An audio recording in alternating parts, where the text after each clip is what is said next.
Halo Halo Bu Pak, Amanda. halo Pak Yudi, Iya, selamat sore. wah semangat sekali suaranya Bu. Terlalu keras ya? Iya, Ini nggak apa-apa. Bagus baru. banget. Halo Bu, Sinta juga udah bergabung nih, udah banyak teman-teman yang sudah bergabung nih Bu. Halo Ya, teman-teman, saya baru selesai konseling soalnya. suara saya jelas Bu. Jelas, jelas, jelas sekali. Juga join tuh Bu, temennya Ibu Amanda juga Ya, nih, teman kita. ini Mbak Ima, ada Ima ini, teman Nah, juga. selamat sore semuanya ya. Sore-sore udah rajin banget nih ikut IG Live sama kami. Ya, Bu Nanda Iya, kegiatannya apa aja nih sebelum kita mulai ya? Kita ada ngobrol sedikit lah 3 menit ya, masih ada waktu. iya ini aku sih kalau belakangan ini udah mulai aktif lagi ya, udah banyak tatap muka, praktek tatap muka, jadi udah Oke. mulai konsul, udah mulai terapi.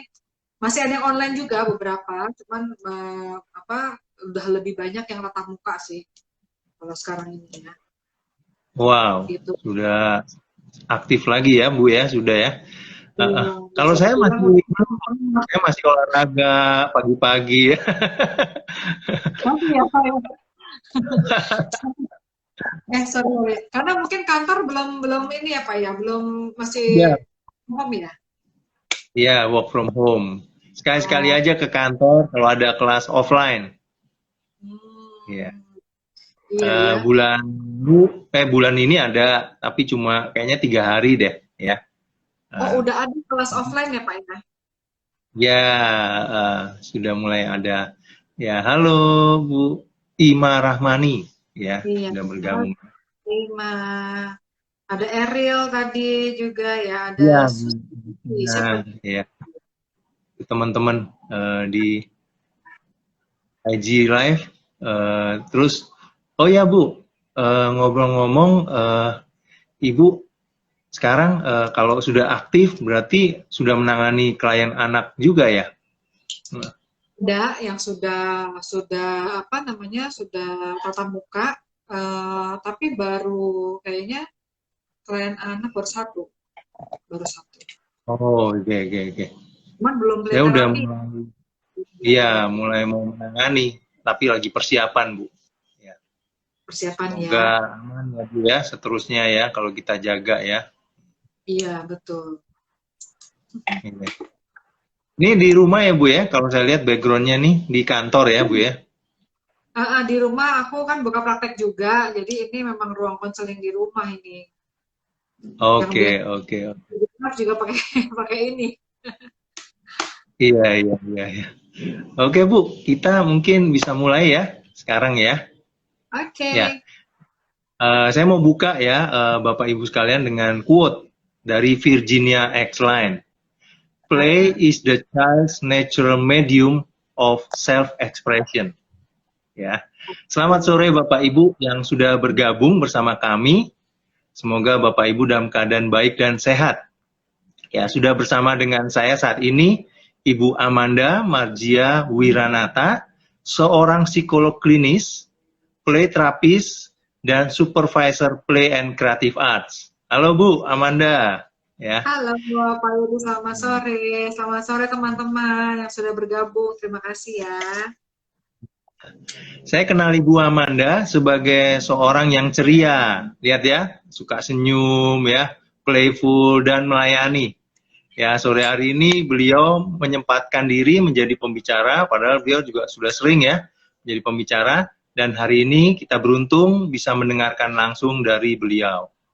Pada hari ini kita akan membahas non-directive play, Mhm. pendekatan yang dapat dipakai untuk membantu kesehatan mental emosi dan ternyata ampuh dan efektif dalam sesi terapi. Baik, saya Mhm. mulai bertanya ya Bu ya. Mungkin teman-teman juga penasaran nih ya, apa sih non-directive play itu? Kan bermain adalah cara yang alami untuk anak mengekspresikan dirinya. Bermain itu memberi kesempatan ya kepada anak untuk play out their feeling and problems. Ya, seperti orang dewasa curhat ya Bu ya, kalau Iya. dia mengalami kesulitan. Ibu bisa tolong jelaskan apa itu non-directive play? Silakan, Bu. Oke, mungkin kalau apa ya, bisa dibilang sebenarnya dimulai tuh dari ini ya, dari Rogers ya. X-Line itu mengambil mengambil apa namanya, mengambil teorinya Rogers, dia itu yang apa namanya,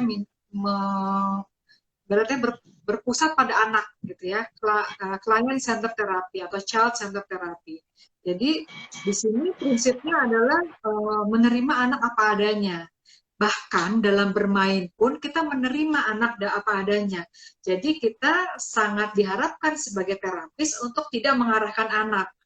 Jadi anak dibiarin untuk oke, kamu mau apa gitu ya, kamu boleh melakukan apapun yang kamu mau tanpa ada judgement di situ gitu. Jadi anak diperbolehkan. Nah, yang seringkali mungkin terjadi adalah kebanyakan nih terapis banyakkan mengarahkannya. Ayo sekarang kamu bikin ini, ada instruksinya gitu ya. Nah, padahal kalau di apa namanya, dilihat tuh anak tuh dalam hidupnya sehari-hari pun banyak instruksi. Makanya seringkali anak jadi apa ya, terlalu banyak hal yang harus diikuti, terlalu banyak aturan sehingga sering overwhelmed. Nah, ini apa mungkin Carl Rogers ini melihat harusnya anak-anak itu punya loh dorongan untuk mengaktualisasikan dirinya sesuai dengan di dalam dirinya sendiri nih, maunya jadi apa, maunya ngapain, apa yang dia rasakan, apa yang dia pikirkan, apa yang mau dia lakukan. Nah, ini tuh dikasih semacam kita memfasilitasi gitu loh, memfasilitasi. Oke, kamu boleh kok bikin apa aja yang kamu mau gitu, tanpa kita Iya, mesti harus mengarahkan kayak gitu.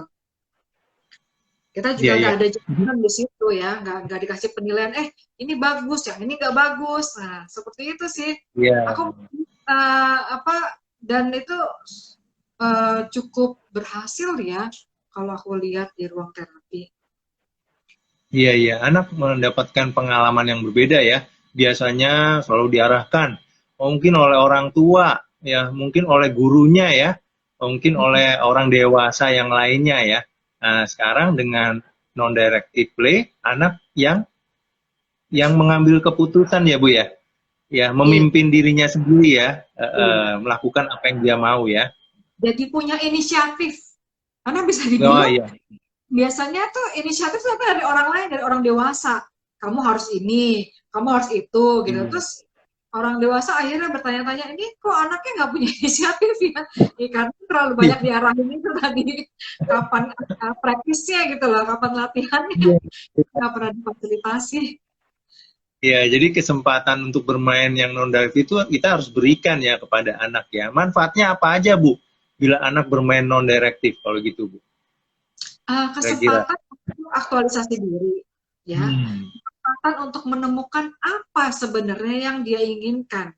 Bukan karena orang lain yang suruh, bukan karena Oke. apa, pengaruh ya, pengaruh kamu kesini aja nih, ini yang ini bagus nih gitu. Tapi apa sih sebenarnya dari dalam diri sendiri. Terus itu inisiatif sendiri akhirnya oke, ketika dia mulai paham, oh iya, apa namanya, aku tuh maunya ini nih, akhirnya dia mulai nih muncul.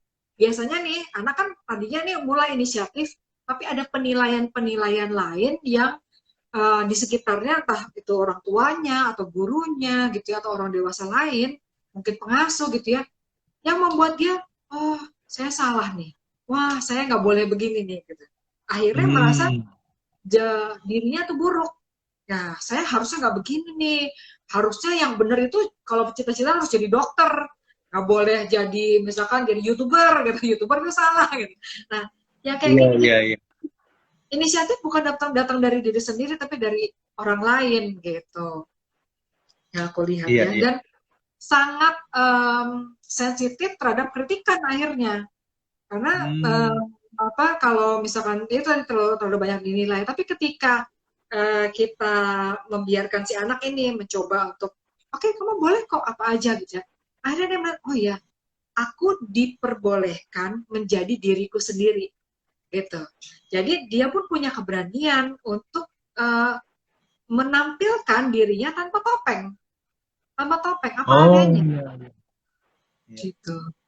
Jadi nggak banyak Iya. kekhawatiran juga karena I am me gitu dan it's okay being me gitu. Apapun Iya, itu, iya. walaupun ada kekurangan, it's okay, nggak apa-apa. Iya, iya. Anak jadi bisa menjadi dirinya apa adanya ya, Bu ya. Itu hal Iya. yang sangat membantu anak sampai mereka dewasa ya. Bahkan ya. Iya, iya, iya. Nah, kan hubungan orang tua dengan anak tuh penting ya, Bu ya. Jadi Hmm. kualitasnya hubungan orang tua dengan anak sangat penting dalam tumbuh kembang anak sampai mereka dewasa. Bagaimana Bu membangun hubungan dengan anak dapat dilakukan melalui non-directive play. Jadi relationship-nya itu bisa lebih dekat ya antara orang tua dengan anak. Iya, mungkin gini ya, kalau aku melihat ketika anak merasa diterima apa adanya, terlebih sama orang tuanya, dia punya rasa percaya yang besar juga bahwa aku Hmm, ini dipercaya oleh orang tuaku, aku dicintai apa adanya, kalaupun ada kekurangan aku, orang tuaku nggak terus jadi benci sama aku nggak dibuang gitu ya. Kadang kan anak yang merasa seperti itu. Jadi aku hanya bisa diterima, aku hanya dicintai kalau aku melakukan hal yang benar saja. Kalau aku salah, wah udah langsung hujat lah gitu ya. Dan itu membuat anak jadi cemas yang sangat besar, punya kecemasan yang sangat besar. Dan ini ketika orang tua menerima anak apa adanya dan punya kasih kesempatan anak untuk free play gitu ya, pada iya, saat memberi kesempatan untuk free play itulah kita menggunakan pendekatan yang non direktif. Nah, mungkin di sini ya Pak ya kita bisa berbagi tips ya di sini ya, gimana sih caranya kita mengarahkan bukan mengarahkan, kita menerapkan non directive play ini, justru kita memberikan kesempatan anak, kamu mau apa. Kadang iya, pertanyaan itu jarang banget ditanyain sama orang tua. Kalaupun iya, misalnya iya. dan anak bilang nggak tahu, orang tua langsung ya udah kita ini aja yuk gitu, tanpa memberi kesempatan waktu untuk berpikir gitu loh. Anak kan kadang kan perlu Iya, waktu gitu ya, perlu waktu ngapain ya gitu.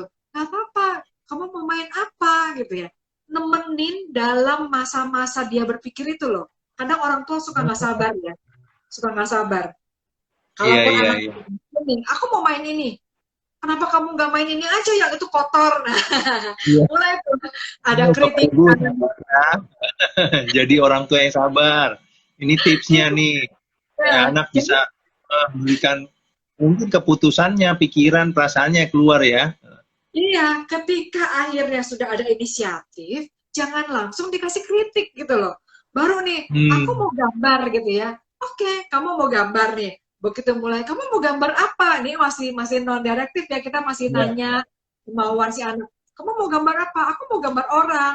Terus kepalanya di bawah, kakinya di atas. Terus orang tuanya udah mulai gatel. Kenapa kok kakinya di bawah, kakinya di atas, kepalanya di bawah gitu kan? Loh, iya, iya, kenapa iya. coret-coret gitu kan. Mulai ada pertanyaan-pertanyaan yang mungkin maksudnya orang tua tuh harmless ya. Padahal buat anak Iya. akhirnya dijudging. Oh, saya salah ya. Oh, harusnya nggak boleh begitu ya.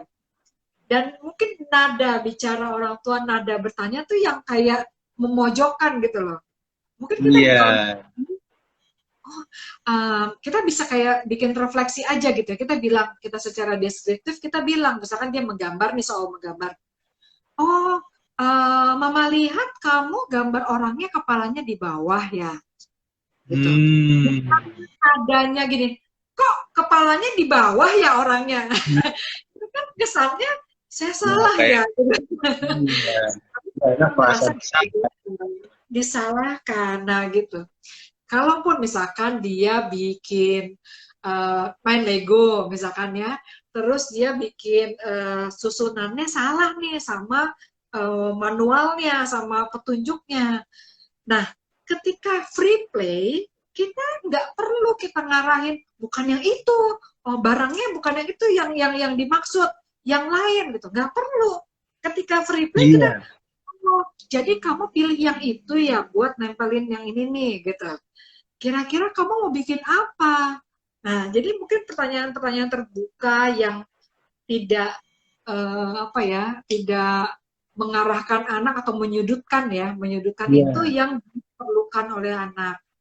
Coba misalkan anak ini, aku nggak bisa, misalkan gitu. Nah, ketika anak bilang nggak bisa, kita jangan langsung bilang, harus dong, kamu harus semangat, gitu. Kadang itu justru Iya. menjatuhkan semangat anak, walaupun itu kan kayaknya mencoba mendorong ya. Padahal mungkin enggak, anak butuh didengerin. Jadi kamu merasa susah ya. Jadi kita pertama Hmm. refleksi, kita mencoba merefleksikan perasaan dia pada saat itu. Oh, buat kamu itu susah banget. Ini susah nih, aku nggak bisa. Kamu merasa nggak bisa ya? Nah, ketika kita melakukan pertanyaan atau kata-kata refleksi itu, anak biasanya akan merasa aku dipahami perasaanku. Apapun itu perasaanku, aku tidak dijudge bahwa kalau aku kecewa itu aku salah. Kalau aku sedih karena aku udah nyusun-nyusun tapi jatuh semua, itu aku gagal gitu. It's okay to fail Hmm. gitu, nggak apa-apa gagal itu. Dan ada orang tuaku Iya. yang nemenin bisa paham perasaanku itu. Iya, Itu iya, sih. iya. Banyak banget nih yang saya dengar ya dari Bu Ambanda sharing kalau sebagai orang tua kita mau bangun hubungan, sabar ya Bu ya, itu kuncinya ya. Sama nada bicara saya tadi dengar ya, pastinya nada tinggi ya, nada yang lembut ya, terus pertanyaan-pertanyaan yang tidak menyudutkan, tapi pertanyaan yang sepertinya mengenali perasaannya ya, dan memberikan satu encouragement ya yang positif ya saat berkomunikasi dengan anak. Ya tadi tips-tipsnya sangat membantu Bu ya. Kan saya juga orang tua Bu. Ya sebagai orang tua kadang-kadang nggak sabarnya itu loh ya. Karena Iya. kita sehari-hari mungkin udah capek ya, saya ngerti ya sebagai orang tua kalau kita capek mungkin timingnya kita harus lebih tenang dulu, menenangkan diri dulu baru berinteraksi dengan anak ya. Nggak gampang loh Dan Bu ya. dan kadang-kadang orang tua ya suka sok tahu, merasa kan udah banyak makan asam garam gitu kan ya. Uh, Harusnya nih kalau main kayak begini gitu. Caranya Iya, mama iya. dulu masih kecil, bukan begitu caranya gitu ya. Aku yang lebih tahu. Padahal namanya pada saat bermain ya, ketika anak itu apalagi free play ya, itu mau dia mainnya seperti apa ya bebas-bebas aja harusnya ya. Terserah aja dia Iya, mau main, kita tinggal nemenin gitu. Bahwa kita ada di iya, sana, kita support dia, gitu mau mainnya seperti apa, kita nemenin dia tanpa itu tadi tanpa judging. Dan kadang iya, nih Pak, karena tadi soal taunya kita sebagai orang dewasa ya, kita pengen cepet-cepet kasih saran, gitu loh. Pengen iya, cepet-cepet, lo anak belum tentu lo minta saran. Mungkin dia merasa, ah aku pengen coba sendiri gitu, pengen ngerasain iya, sendiri. Tahu-tahu udah dikasih saran sama orang tuanya, dan itu suka nyebelin ya, kalau buat anak sendiri dari pihak anak.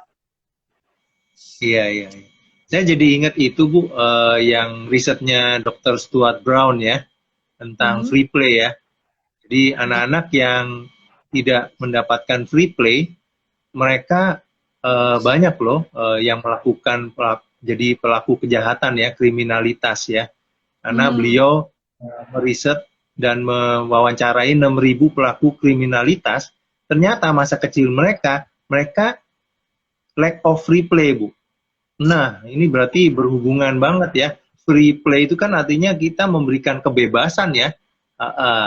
Anak untuk memilih mainan, ya. Iya. Anak mau mainnya bagaimana caranya ya, gitu ya Bu ya. Iya. Nah, Betul. Mungkin di sini ada teman-teman juga yang mau bertanya atau mungkin ya, punya pengalaman, bisa sharing ya Pak ya. Kita bisa iya, sharing. iya, iya.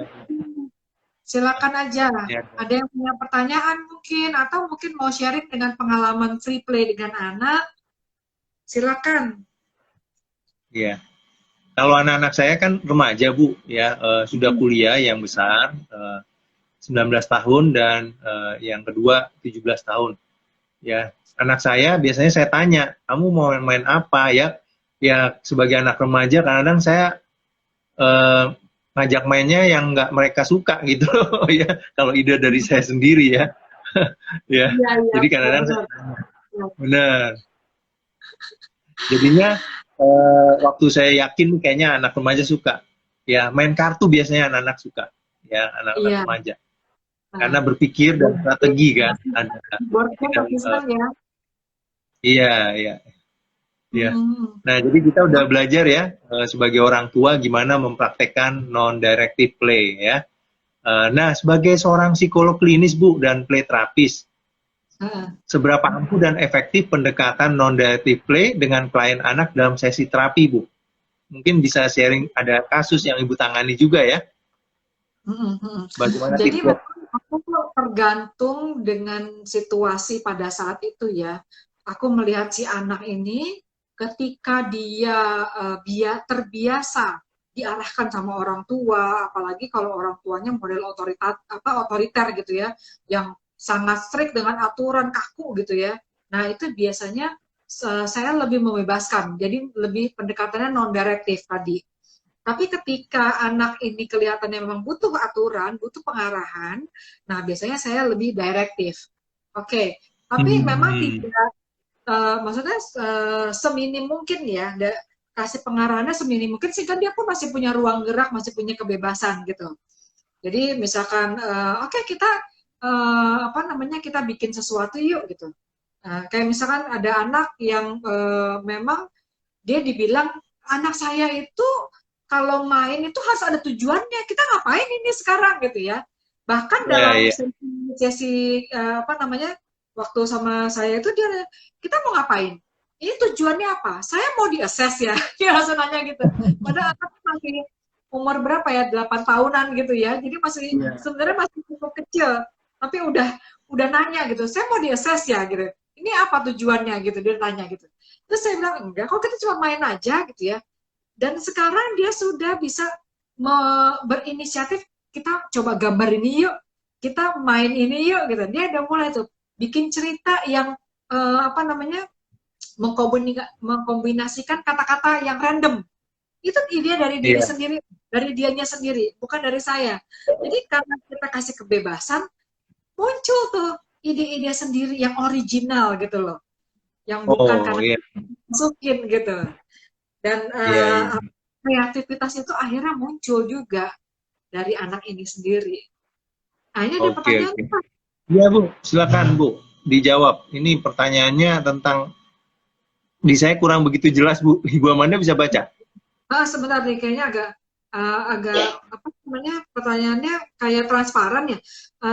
Jika anaknya sering bingung mau main apa, apakah sebelum main kita boleh list down beberapa jenis permainan atas kesepakatan bersama yang bisa mereka pilih?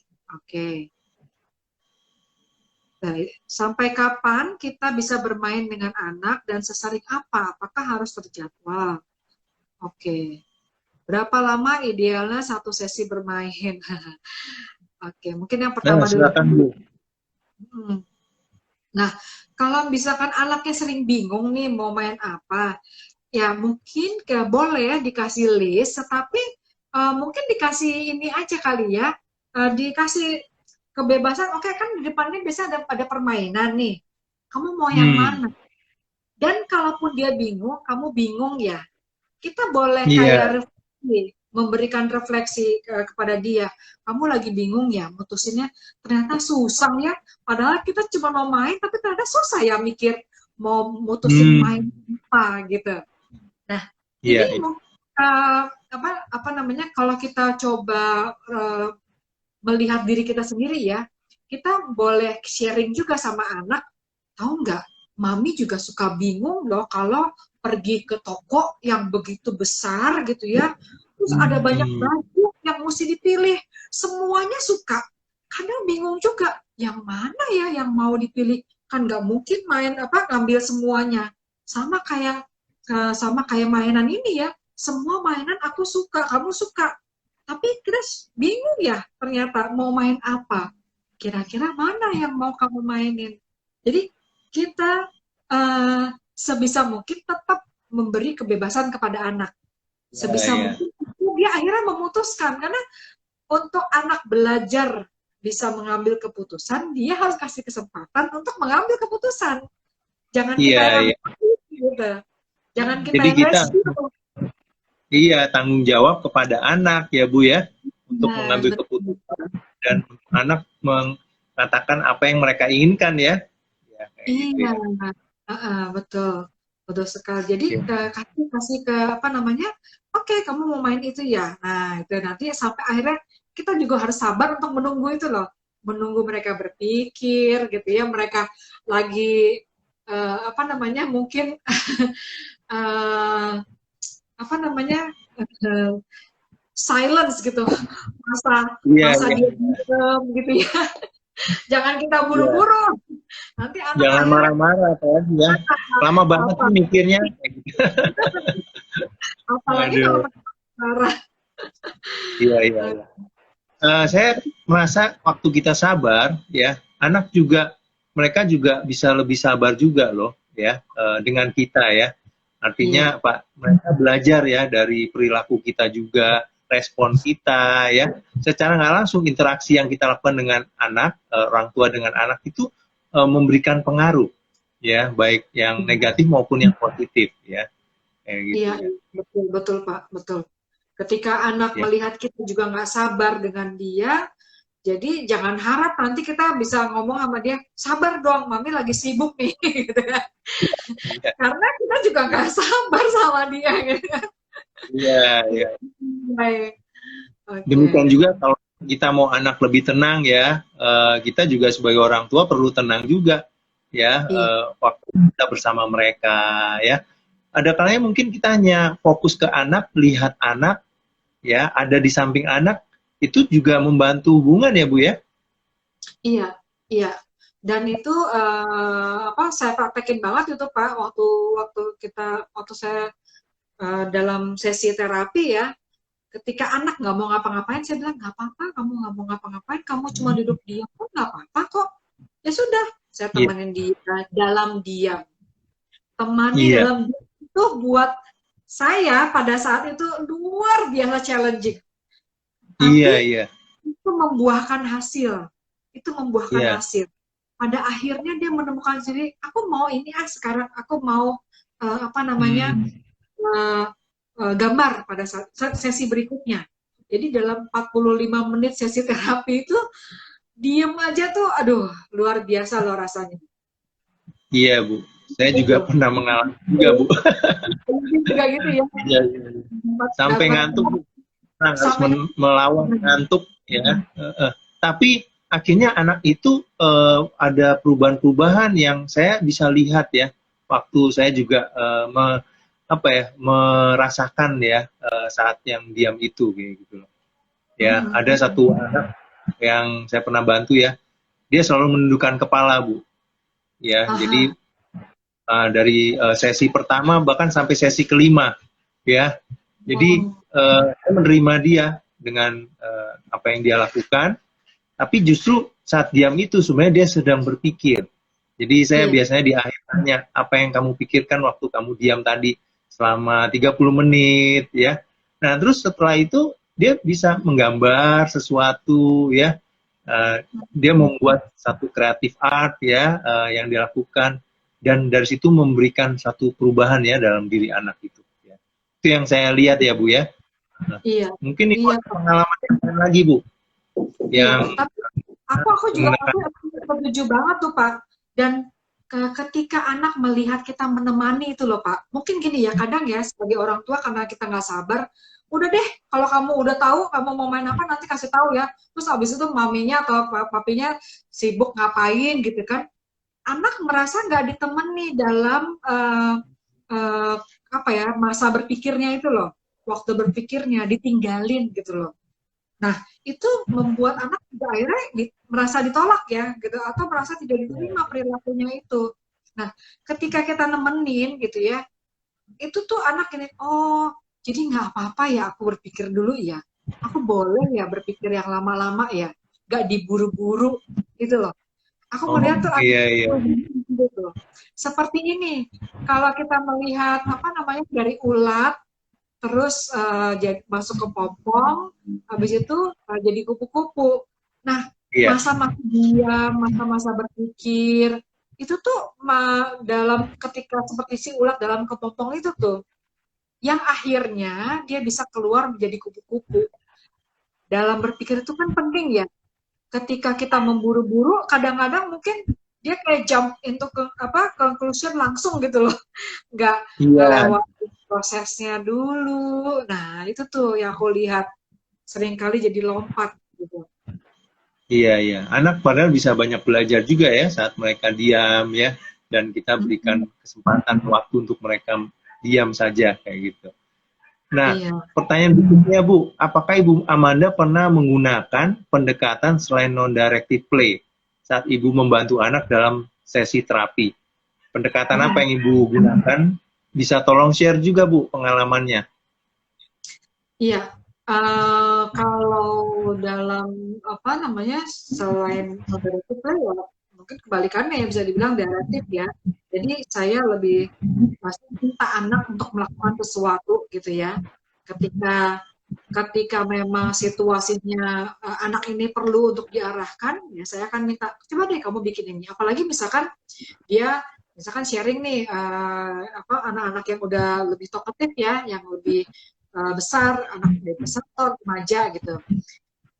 Aku gini gini gini gini gini. Oke, sekarang coba deh kamu gambarin kamu punya tujuan seperti apa gitu. Jadi lewat kreatif play biasanya saya ngarahin nih anak-anak ini nih maunya seperti apa gitu. Kalaupun dia misalkan punya lagi ngomongin soal aku nggak bisa ini, aku punya kendala ini, masalah ini, saya bisa ngarahin, oke, sekarang coba kamu gambar apa kekuatan kamu, gitu. Apa kamu, apa yang menjadi kelebihan kamu, apa modalitasnya kamu. Nah, dari situ akhirnya itu kan pendekatan yang direktif, kita ngarahin harus bikin apa, tapi kita melihat situasinya biasanya. Kalau memang anaknya membutuhkan itu, dan saya biasanya kasih. Tapi kalau anak itu kelihatannya perlu kesempatan untuk non direktif, biasanya saya kasih kesempatan itu gitu. Oke, sekarang kamu maunya apa sebenarnya?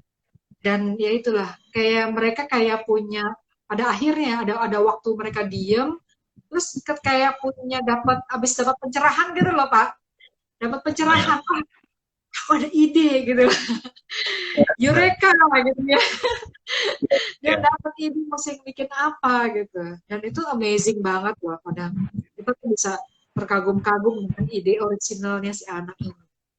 Wow, iya, iya, iya. Jadi Ibu sendiri ya melihat ya banyak progres yang terjadi juga ya ketika Mm-mm. Ibu membantu anak ya dengan pendekatan baik non-directive play maupun yang creative art play ya. Wow, oke, Iya, oke. iya.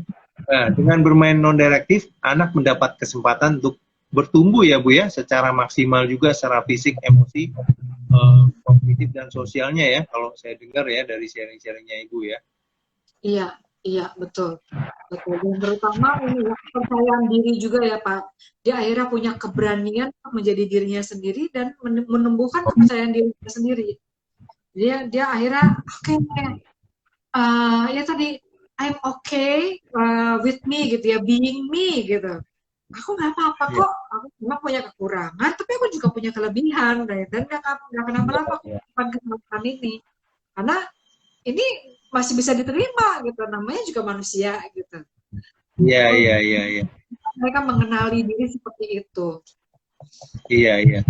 Saya pernah nonton film, Bu, ada komen seperti ini ya. Orang di Amerika terlalu sering dipuji-puji, Bu. Jadi overconfident. Ah, Itu gimana, Pak Ibu? Ya. itu mungkin yang disebut ini ya, apa namanya positif, apa uh, positif pause ya kalau Reinforcement. positif Oh, pause. Jadi um, terlalu banyak pujian sehingga anak akhirnya terpaku pada pujian itu. Kalau aku nggak hmm, dipuji, aku nggak baik gitu loh. hmm. Makanya biasanya yang tadi non direktif ini pun biasanya kita nggak muji, nggak juga terus kita kalaupun muji tuh gini, ah usaha kamu kayaknya kamu udah usaha banget ya untuk pujian itu. Jadi puji usahanya gitu loh. Tapi bukan Oh iya, dan itu anak akhirnya jadi terdorong coba lagi, coba lagi. Tapi ketika kita cuma ngelihat, wah kamu hebat, kamu pintar gitu ya. Bukan nggak boleh sama sekali ya, boleh aja. Cuman kalau keseringan itu loh, akhirnya anak akhirnya maunya menghargai dirinya sendiri dengan pujian. Kayak kalau zaman sekarang kan sosial media ya Pak ya, seberapa Ya, ya. banyak like-nya, seberapa banyak Ya, love gitu loh. Kalau iya, cuma sedikit, terus kita merasa, aduh, mungkin materi IG Live kita kurang bermutu gitu ya Pak ya, gitu ya. Atau mungkin apa gitu, kita tidak dinilai, jadi anak belajar tuh bahwa kita tidak dinilai dari pujian-pujian itu gitu. Bahwa apapun itu, mau itu bagus, mau itu jelek, it's okay, itu adalah bagian dari diri kamu gitu. iya, iya, iya. Jadi kita perlu juga ya mengetahui hal ini sebagai hal yang membangun hubungan yang positif. Ternyata kita apa adanya saja ya dengan apa yang anak kita lakukan ya, tanpa menambahkan atau mengurangi ya komen-komen kita ya. Iya, iya. Nah, Iya. saya jadi tanaman Bu ya. Kalau tanaman mau bertumbuh dengan baik kan butuh tanah yang subur ya, sinar Iya. matahari dan air ya agar bertumbuh dengan maksimal. Bermain non direktif itu sepertinya memainkan peranan yang sangat penting untuk anak ya akan bertumbuh semakin dewasa ya, mandiri, percaya diri ya dan bertanggung jawab ya. Hmm. Ya. Iya, iya. Mungkin Benar. sebelumnya kalau ada pertanyaan silakan ya teman-teman ya. Sambungan yang tadi nih Pak, sampai Ya, kapan kita bisa bermain dengan anak dan sesering apa? Apakah harus jadwal? Nah, ini mungkin gini ya, kita bisa menjadwalkan, misalkan gini, apalagi kalau orang tuanya kerja ya, mungkin kita bisa iya, misalkan orang tuanya pulang jam 6 sore gitu ya, pulang mungkin bersih-bersih dulu, atau mungkin makan dulu, nah, habis makan malam sebelum tidur bisa main sama-sama. Nah, kalau bisa dibikin jadwal setiap hari itu bagus banget. Ya. Kalau WHO sih anjurannya 15 menit paling sedikit setiap hari. Itu hmm, meluangkan waktu untuk anak.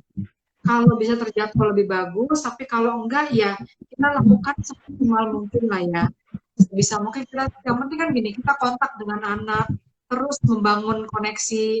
Hari itu mungkin dia lagi ada bad day, mungkin ada kejadian yang menyedihkan dia atau bikin dia kecewa. Nah, ini mungkin juga menjawab pertanyaan berikutnya nih, berapa lama idealnya satu sesi bermain? Sebenarnya bebas sih, tidak perlu ini ya, nggak perlu terpaku, tetapi kalau anjurannya sih paling nggak 15 menit kita meluangkan waktu, di mana anak boleh cerita apa aja, boleh ngajak kita main apa aja, dan kita nemenin dia. iya, iya. Jadi saran Ibu Amanda apa nih mainan-mainan ya yang bisa dimainkan ya bersama anak waktu special time ya itu ya Bu ya. Nah, Iya, special time. Kalau saran bermain, sebenarnya apa aja ya Pak ya? Apa aja buat iya, anak-anak yang saya lihat ya, anak-anak itu mau ada mainan murah atau mainan mahal, itu mereka sebenarnya nggak begitu peduli. Yang lebih peduli adalah kehadiran orang tuanya dan attunement ya. Orang tua itu benar-benar satu frekuensi dengan dia, mau ya, ada fokus 100% sama dia. Waktu itu anak saya tuh main, waktu anak saya umur SD kira-kira ya, saya lupa kelas berapa, mungkin sekitar 3-4 gitu ya, kelas 3-4 SD. Itu kita cuma main ini Pak, pakai kertas, bikin orang-orangan, jadi kertasnya cuma dilipat. Ini saya ada kertas sih kebetulan. Cuma dilipat begini, gitu ya. Ini jadi pemain bola. Kita bikin masing-masing orang itu ada 12 kertas, jadi kayak tim bola aja gitu Pak. Main bola, terus oh iya, kertas dikuel-kuel gitu, dikuel-kuel jadi bolanya, terus kita bikin gawang pakai kertas, terus kita main lah wah, gitu. Kan murah kan, nggak perlu mainan mahal. Yang penting kita main, mau dibilang mainannya kok kayaknya aturannya sesuka-sukanya, tapi anak happy kok, anak seneng gitu loh. Dan pada saat iya, itu kita lepas gitu loh. Bahkan waktu itu saya iya, pernah juga jadwalin, kamu mau main apa hari ini? Aku mau main kartu. Ya udah yuk main kartu yuk. Benar-benar sesuka-sukanya dia mau main kartu apa kayak terserah. iya, iya. Bebas. Eh, Saya jadi ingat Bu, waktu saya main sama anak-anak ya, anak-anak saya udah ya agak besar ya. Jadi main ini tebak kata, tapi Hmm. saya harus memperagakan. Nah kayak gitu loh. Oh, Jadi oke. kan pilot ya Bu ya, Nah, katanya saya harus memperagakan. Jadi saya sudah berusaha semaksimal mungkin ya memperagakan seorang pilot kan, kayak dia di kemudi kokpit itu ya. nah, Tapi nggak ketemu Bu. Saya sampai ketawa amat, terpingkal-pingkal ya. Kok nggak nah, ketebak? Saya udah tunjukkan, aduh. Kan nggak nah, boleh ngomong. ya, ya, ya. Gitu. Udah seru banget itu. Ya kita satu keluarga ketawa terus. Ya. Iya, itu kan coba kayak gitu, dan itu kita kayak apa namanya, itu direkam loh sama anak bahwa walaupun mungkin Hmm. anak tidak mengingat persis permainannya apa, tapi pasti rasanya dia ingat bahwa aku dekat loh sama orang aku, kita bisa Ya. ketawa, kita bisa happy bareng gitu. Ada momen itu. Bukan cuma Iya, iya. sekedar teman, kamu udah belajar belum, kamu udah, itu pasti akan lewat begitu aja. Kamu udah mandi belum, udah makan belum. Itu refleks biasanya Bu. Nggak perlu diingetin kita akan nanya itu. Tapi kita harus belajar juga ya. Kan kita harus bangun hubungan ya kan, koneksi dengan anak ya. Oke, oke. Ada Jadi lagi hanya dengan dari Pak? samping anak aja sangat membantu ya Bu ya. Silakan Bu. Ada lagi yang nanya ya? Nah, ini dari Ecis. Anak saya penyandang ADHD dan seringkali ketika bermain dan gagal atau mainannya jatuh atau tidak sesuai harapan menjadi marah dan malas meneruskan. Cenderung rigid juga. Apakah ada saran? Oke. Mungkin gini ya, pada saat apa namanya anak apa ya, mungkin mainannya jatuh atau apa, kita lihat gitu dia respon. Mungkin dia kesel gitu, oh, aku nggak suka. "Hmm, kamu nggak suka kalau mainan kamu jatuh, aku nggak bisa, jadi kamu merasa nggak bisa kalau mainan kamu jatuh. Jadi kita coba refleksi, kira-kira Iya, terus di apa ya gitu. Jadi kita tanpa perlu apa namanya, mungkin reaktif kali ya Bu. Iya, kenapa Pak? berlebihan ya. Bereaksi berlebihan, reaktif ya. Iya, nggak perlu juga kita nangis kan, maksudnya ngelebihin si anak, atau mungkin belum nangis baru kesel aja gitu ya, tapi kita udah, aduh kasihan banget kamu ya nak, itu akhirnya jadi di apa ya, membuat anak jadi apa ya, terlalu dibesarkan gitu perasaannya. Iya, iya. Ini ya Pak ya, ada fenomena yang waktu itu kasusnya kasus pembunuhan berencana, itu seorang perempuan yang menjadi otaknya, gitu, otak perencanaan pembunuhan ini, dan ketika akhirnya dijatuhi oleh pengadilan, rasanya adalah kamu adalah korban, nak, kamu adalah korban. Itu sama seperti yang tadi saya bilang, kalau ketika anaknya gagal, anaknya apa, ibunya yang lebih reaktif gitu loh, ibunya yang udahlah, mungkin akhirnya menyelamatkan si anak dari situasi itu.